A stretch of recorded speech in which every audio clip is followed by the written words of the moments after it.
China কমলা ও হলুদ মাল্টা চাষেও সফল বেলাল।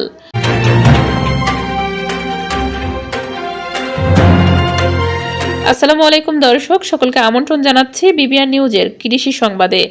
যশোর জেলা প্রতিনিধি উত্তম চক্রবর্তীর পাঠানো তথ্যচিত্রে দেখুন বিস্তারিত। আমি একসময় হতাশ ছিলাম, তো পরে চিন্তা করলাম আমি কৃষক ঘরের ছেলে, তো কৃষিতে আমার আসলে ছোটোবেলা থেকে একটা টান ছিল। তো তারপরে আমি কৃষিতে আসলাম। আমি প্রথমে মাল্টা বাগান দিয়ে শুরু করি আমার পথযাত্রা। যশোরের মনিরামপুর উপজেলার মাসনা খানপুর গ্রামের যুবক হাফেজ বেলাল একের পর এক ফলন চাষ করে সাফল্য পেয়ে এলাকায় ফল চাষী বেলাল নামে পরিচিতি পেয়েছেন।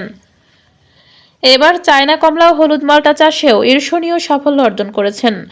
বেকারত্ব জয়ের গল্পে তিনি হয়েছেন তরুণদের অনুপ্রেরণা, কৃষির একটি ব্র্যান্ড। যশোরের মনিরামপুর উপজেলার মাসনা খানপুরের প্রান্তিক পরিবারের জন্ম বেলাল হোসেন। বাবা নজরুল ইসলাম কৃষক, মা আলিয়া বেগম গৃহিণী। ছোটবেলা থেকেই বেলালের স্বপ্ন ছিল নিজ পায়ে দাঁড়ানো, মানুষের উপকারে কিছু করা। উচ্চশিক্ষা শেষে চাকরির পেছনে না ছুটে তিনি বেছে নেন কৃষিকে। 6 বছর আগে বন্ধুর পরামর্শে 2 বিঘা জমি লিজ নিয়ে শুরু করেন হলুদ মাল্টা চাষ, সঙ্গে কুলপেয়ারা, চায়না কমলা। এরপর একের পর এক ড্রাগন, স্ট্রবেরি, আঙ্গুর, আনার, লঙ্ঘন সহ নিত্য নতুন জাতের হাল চাষ আবাদ করেন।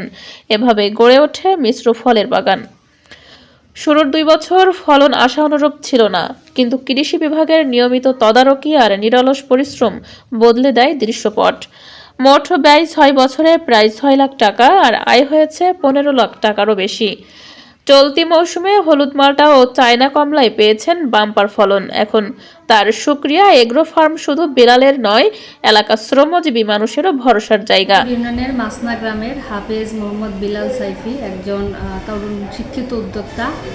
উনি মূলত মিশ্র ফল চাষী। বিভিন্ন ধরনের ফল তার বাগানে রয়েছে, যেমন তার চায়না কমলা এবং মাল্টা। উপজেলা কৃষি কর্মকর্তা মাহমুদা আক্তার বিথি বলেন, হাফেজ বেলাল একজন শিক্ষিত তরুণ উদ্যোক্তা। তিনি মিশ্র ফলন চাষী। বেলাল হলুদ মাল্টা, চায়না কমলা, ড্রাগন, স্ট্রবেরি, আঙুর, আনার, লঙ্ঘন সহ নিত্য নতুন বিভিন্ন ফল চাষ করে থাকেন। বর্তমানে তিনি হলুদ মাল্টা ও চায়না কমলা চাষ করে লাভবান হয়েছেন। তার দেখে অনেক উদ্বুদ্ধ হয়েছেন। আমরা তাকে নিয়মিত সহায়তা দিয়ে যাচ্ছি।